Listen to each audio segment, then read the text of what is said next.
Cans and Brahms. Yes, hopefully I'm getting that pronunciation right. Let's take a listen, guys.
All right, so that was the second song, the Cans and Brahms. Yes, and you guys already noticed that I just finished listening to it, and I have to say this one definitely a curveball. First off, the vocals, or rather, the lack of them. I mean, there are no vocals, at all.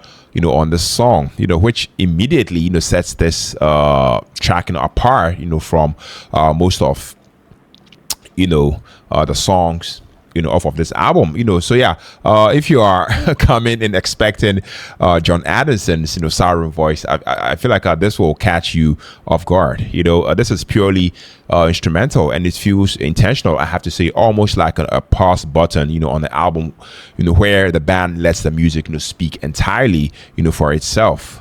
Yes, the instrumentation, I feel like this is where this piece lives or dies, for you as a listener. This track, is essentially, Rick Wakeman, flexing his, classical side, in my opinion, adapting a section of Brahms, Symphony Number 4 for keyboards. Based on a few facts that I pulled up, you can definitely hear him, trying to, recreate the feel of full orchestra using early 70s synths and keyboards. And honestly, that's impressive, for the time. I mean, this album was released in 1971. I mean, it sounds formal, it sounds precise and almost academic. Very, very different from the organic band interplay you hear on tracks like Roundabout. That said, it does feel a bit stiff and mechanical, at moments, especially, compared, to the warmth,